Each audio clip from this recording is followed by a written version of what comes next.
right. Apologize for my voice. I sound like I'm in a pop can still, but anyway, this is going to be our session's last shout out video. It's not going to be a super long one. Try to keep it around 30 minutes. I think I've said that a few times, but this is going to be around 30 minutes or so. I'm going to blast down through the tournament review on some stats. That last tournament, 2 claps, champions there with the ring, and then do a quick season review on stats for stats leaders, and then I have a handful of talkables to go through, and then that'll be it. So let's jump right into this. First of all, it still feels really, really good to have gotten that championship at the end of our season for so many reasons. So, just know that when us coaches go to bed at night, I mean, it just feels like we've checked every box that we were supposed to have checked, and we did it the right way. We did it slow and steady, and just a real testament to who we are as a team. So again, 2 claps on that. 5-1 on the weekend, ended up with championship ring. So here we go. Stats leaders. Offensively, we were at, this is anybody who was above 350 just for this tournament, okay? So anybody above 350. Looks like we had Fry and Ellie tying at 500. Winner came in second there at 375. And Miranda came in behind her at 364. So, and again, these are incredible numbers. When we first started doing this stuff, we weren't only notating people above 350. So that's how much exponentially better we've gotten as hitters. So, yeah, that's offense there. Defense, anybody above 900. This is really good. We had Brinley, Lacey, Ellie, Shay, and Miranda all finished the tournament still at 1,000. So 0 errors. Obviously, that's what the 1,000 means. Yes, the total chances are different between those girls, but at the end of the day, handful of girls finished at 1,000. So that's really good. 2 claps. Right behind that group of 1,000s is Chloe. She came in at 955. Winner behind her at 923. And then Catherine finishing off the list coming in right at 900. So 2 claps to y'all for being on that defensive shout out list. Hits, looks like we had Fry and Miranda tie with 4 hits over the weekend. And then I'm not going to list y'all out, but then there's 6 of you that were all tied for having 2 hits apiece. So great job. But 4, I guess 4 is the standout there, Fry and Miranda. Good job. RBIs, Ellie and Miranda had 4 apiece, so they both tied for first. And then Chloe and Fry both had 3 apiece. So good job there.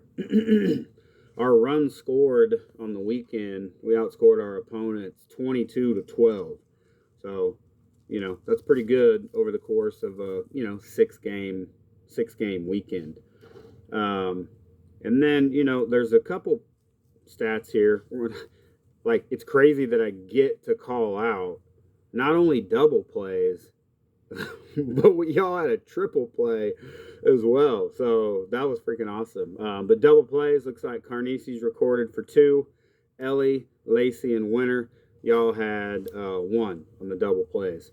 And then triple play, we've got Chloe and Emma down for 1 of those. I mean, that's just incredible. And whatever, it was a weird deal, but it's triple play. So great job, 2 claps. So overall, I mean, those are really good numbers. Y'all that are at the top of those lists, 2 claps, great job. Finishing 5-1. The interesting thing is, I didn't get, I wasn't there, but trust me, I was watching the game. We gave the one loss we have. I mean, we gave that away. I think the score at one point was, 6-1 or something before we imploded or whatever. But, that's certainly not, I'm not trying to highlight that. It's just, part of it. The reality is could have easily been 6-0 with the ring. So y'all are a good team. The pitchers over the course of the weekend, Emma, Winter, and Catherine. As far as innings pitched, Emma was our leader with 10.2. Winter had 8, and Catherine had 5.2. The number of pitches, Emma had 170. Winter was at 122. Catherine was at 89. Strikeouts, Emma and Winter were almost tied, but Winter got her by 1. Emma's got 12. Winter had 13. And Catherine, you had 3. Strikeouts looking, those are always fun to have. Emma, you got 3. And Winter, you had 4. And Catherine, you had 1. So good job, ladies. Just kind of wrapping up the summary on that tournament as a whole. I got to watch the better part of half of it through the lens of Game Changer, and we talked about all that stuff. But, the thing that stands out now is we've got some polish to us. We're a poised team. We've got resilience. We've got grit. We've got, all the behavioral standards locked down. And, as a result of being able to operate in that fashion, we got a championship. So the one thing I do want to note is in that last game, we kind of talked about it real quick at the end of that, at the end of the championship game. But, I just want to kind of notate that Emma didn't get pulled out of that game for the simple fact that a home run was hit, okay?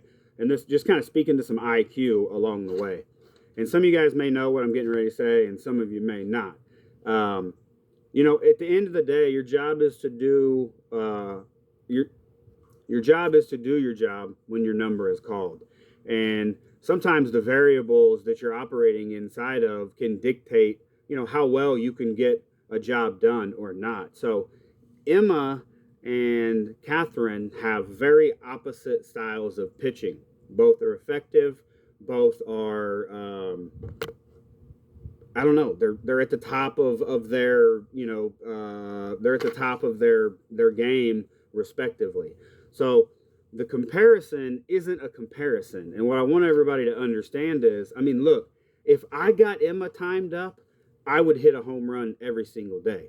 The one downside of being a high velo thrower or pitcher is if for whatever reason the other team can just simply get the bat in the swing plane of your ball, it's freaking gone. So in the moment, we had to make a decision that because of that ball that was hit over the fence, again, it's not about the home run, but because that ball was hit in that type of trajectory, we made a real-time decision to go with a different style of pitcher so that we could potentially try to disrupt timing. And the older you get and the more mature you get as softball players, as hitters, and you pitchers as well, you'll realize that it comes down to timing. Everything is all about timing. If the other team or batters get timed up or get us timed or whatever, you have to shake things up. And it's not about a faster pitcher or a slower pitcher or a better pitcher. In the moment, in the heat of the battle, it's about being able to disrupt the offensive timing, okay? So we went with Catherine. No big deal.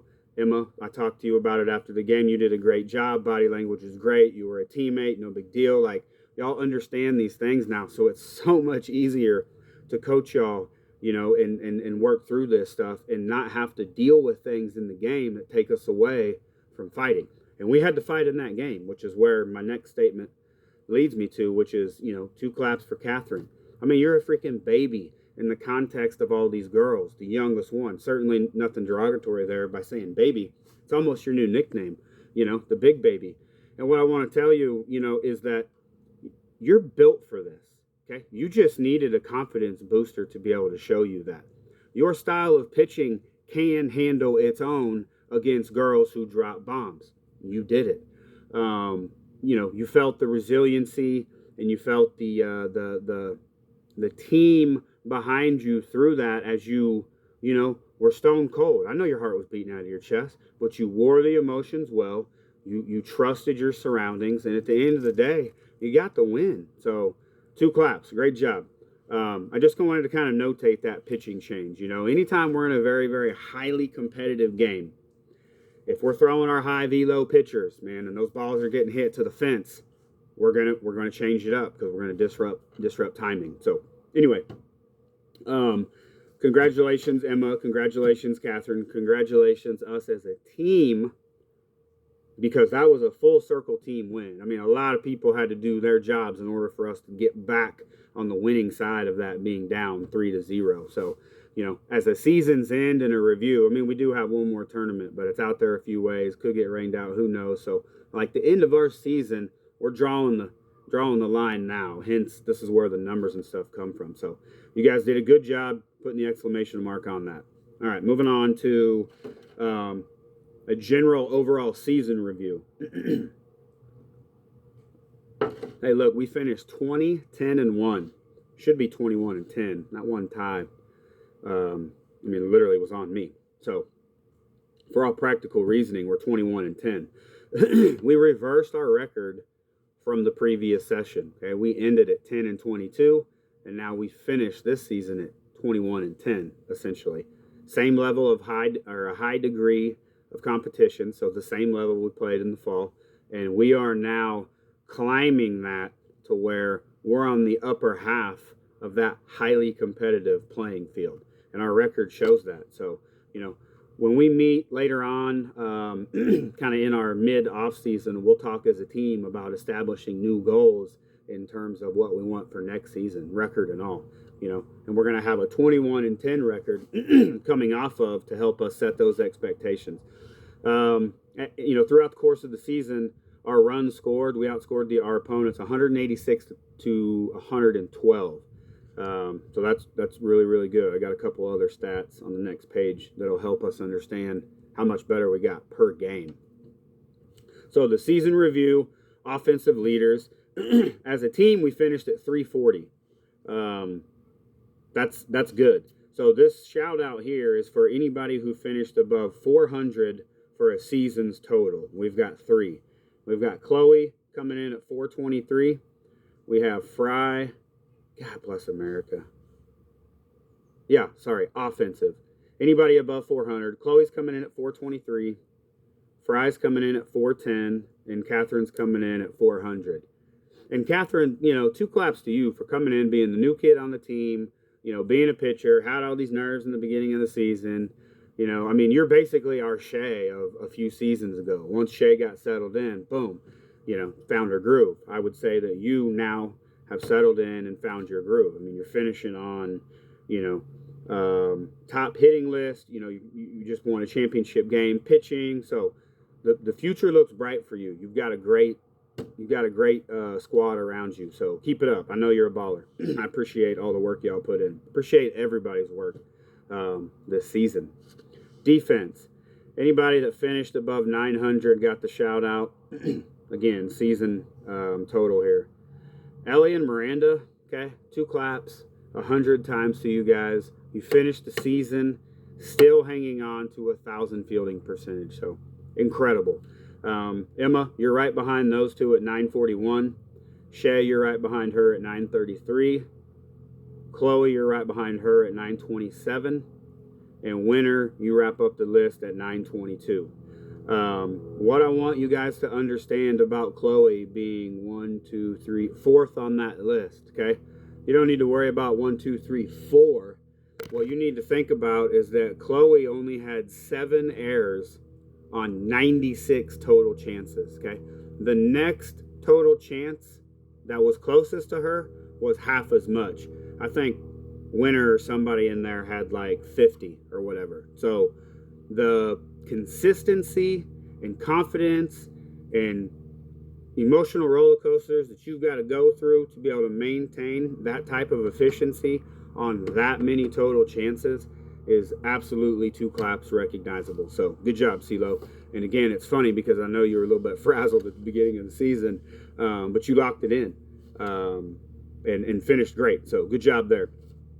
As a team, we finished at 340 offensively, and we finished at 900 defensively. So good job. All right, moving right into these talkables. Season recap kind of stuff, summarizing things, notating a few things, a couple shout outs. We are not far from being done here. So, as far as a recap goes, look, I mean, this team is literally like a fairy tale. I mean, we hit every single one of our goals that we set at the beginning of this session, and normally that like doesn't happen. But I think it speaks to y'all's, resilience and grit, um, focus, dedication, all those things. At the end of the day, the first the first um, goal that we set was to have a better record than we had last session. And if we could make that record be winning, that would certainly be second best. So coming off of a 10-22 record and reversing that to a 20-10 record is awesome. We said that we wanted to have a team batting average above 325. Like that was a lofty goal coming from where we were as a team at 294, and we did it. We finished at 340. Okay, as a team, we batted 340. That is really, really good. That equaled 6 runs per game this session for us. That is up from only being able to score 3.9 runs per game last session. So we're becoming dependable in the category of being able to manufacture runs. So working out well for us.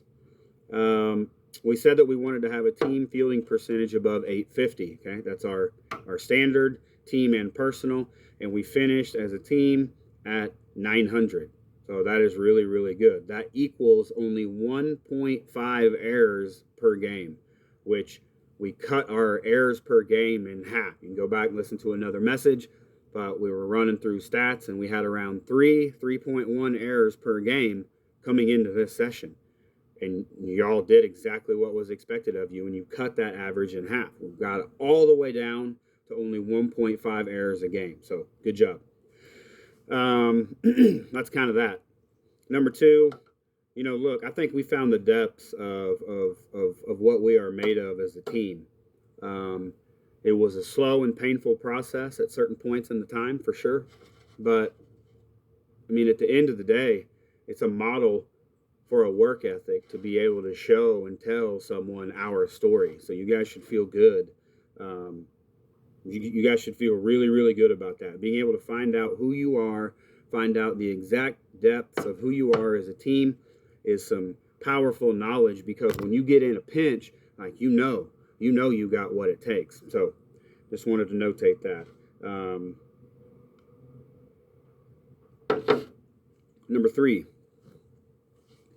Look, when we kind of wind down here over the next few weeks, I want you guys to take a break from the softball stuff, okay? Just just reduce the activity for, a month or so.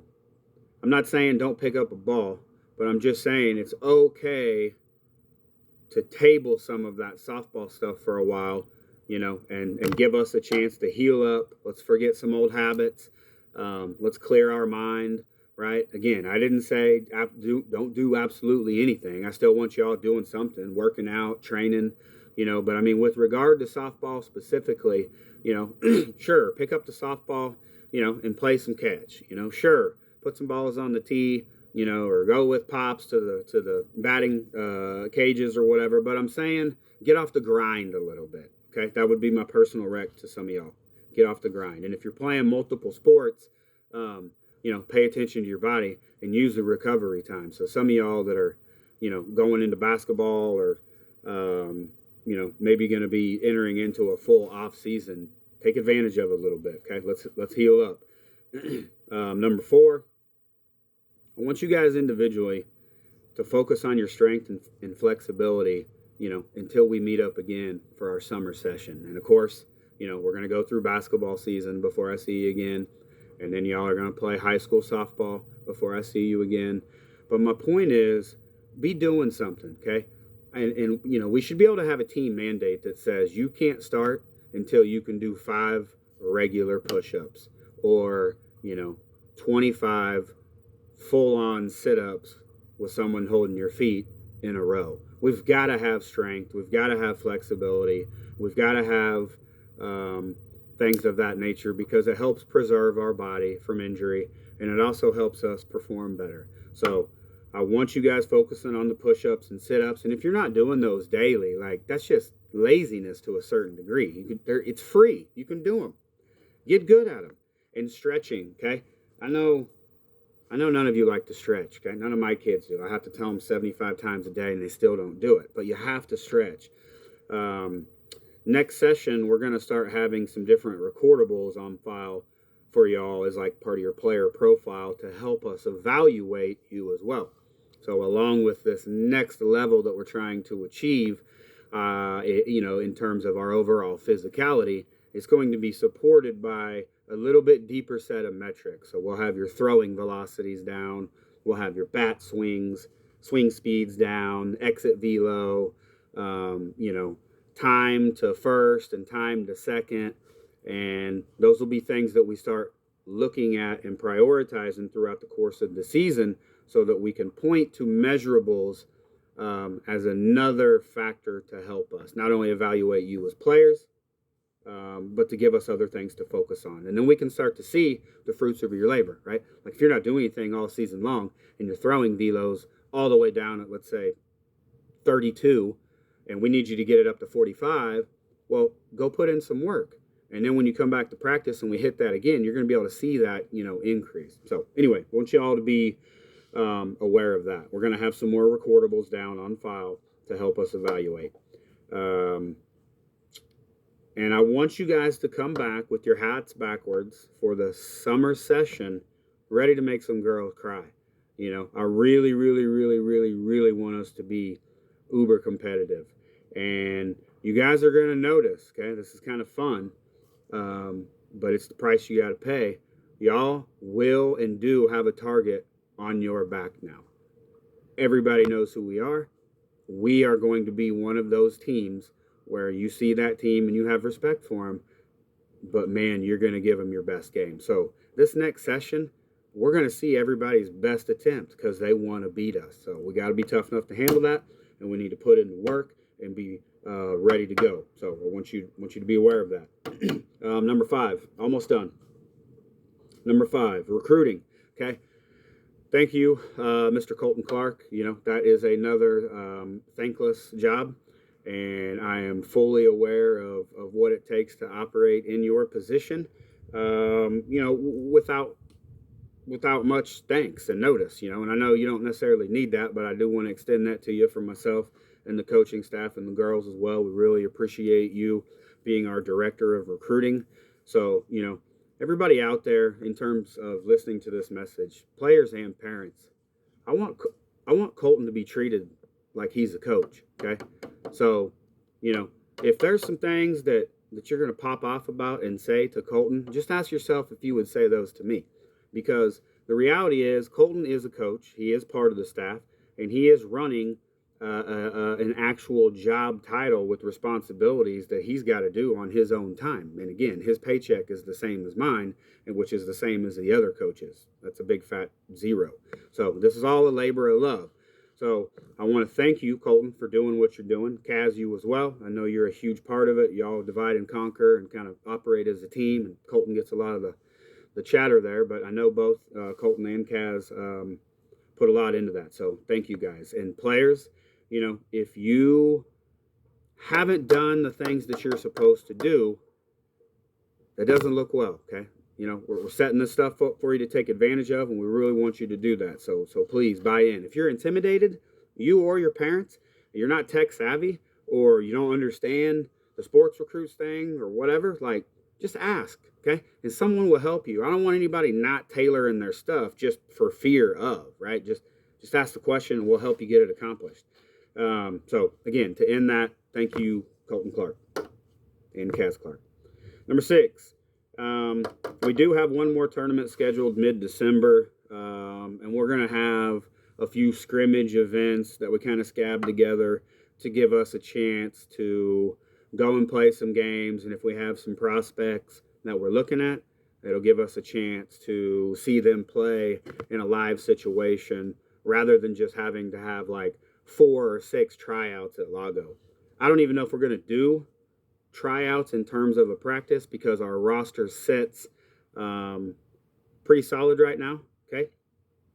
And, kind of leads me into the next one where our current roster, okay, in terms of like everybody who is on the roster right now, okay, you all have a guaranteed roster spot for next session.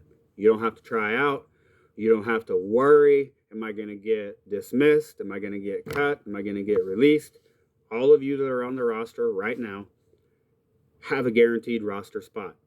I will be authentically clear and say that playing time will be and will continue to be earned. Okay, that's the shortest way to say it. I think we're all clearly aware of kind of what that means, but I want to be forthcoming in that sense that, like, again, we're not trying to go out and necessarily replace all the girls that have migrated away from our team at this point.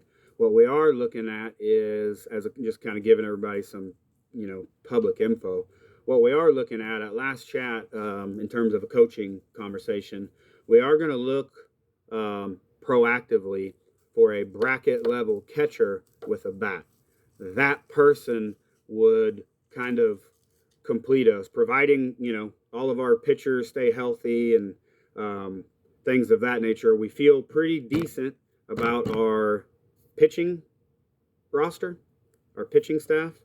There may be an interest to add, a mid-level pitcher at some point in time, but in terms of a blinking red light, we don't really have any outside of really wanting to get another bracket level catcher that has a bat. Okay, you got to be able to hit the ball.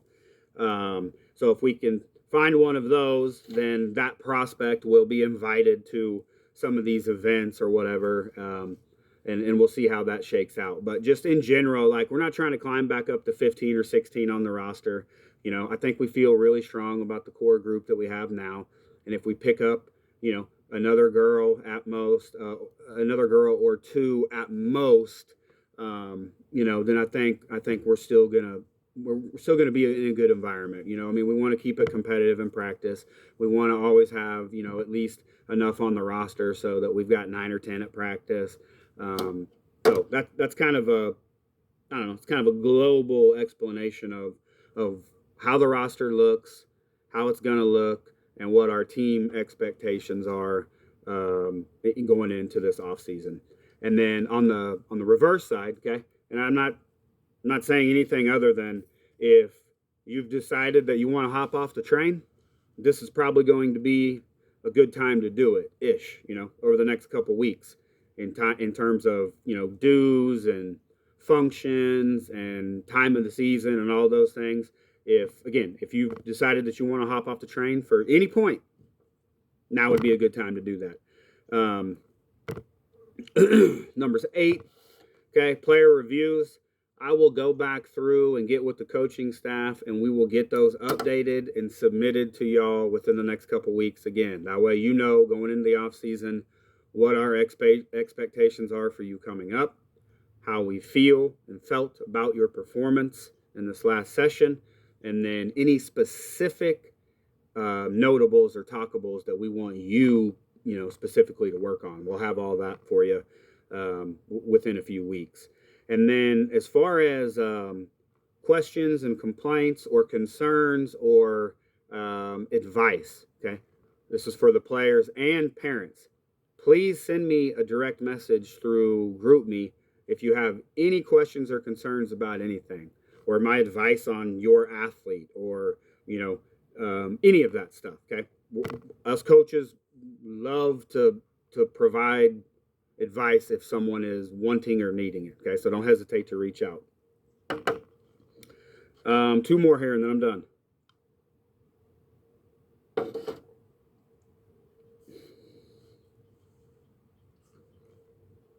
All right. I genuinely want to thank any and everyone who has been involved in our program up to this point, involved in our journey. I want to thank y'all for your patience and your support. We don't always get it perfect, but we certainly try real hard. and we genuinely care. So, I'm not necessarily one against constructive criticism at all.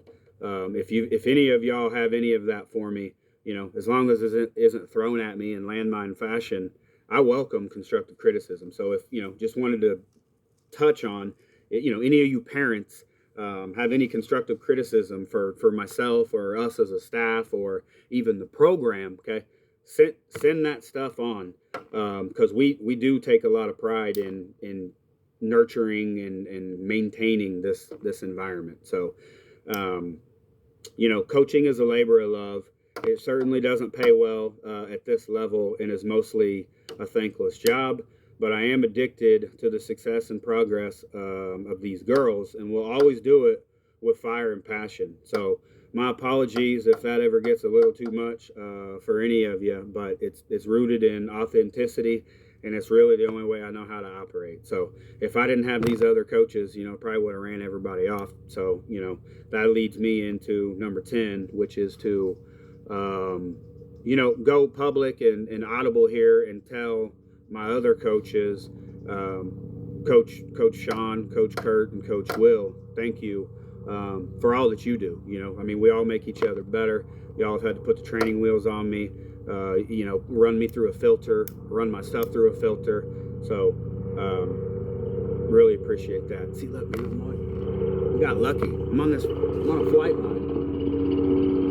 Freaking red helicopter every single time.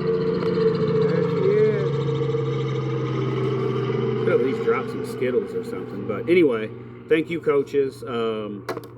Appreciate y'all having my back. And, at the end of the day, it feels good because I know beyond the shadow of a doubt, no matter if the haters are going to hate and the talkers are going to talk, we've got these girls' best interest in mind, and we will not bend or break for them and for this environment. So again, thank you, coaches. Thank you, parents. See y'all soon. Love you guys. Bye.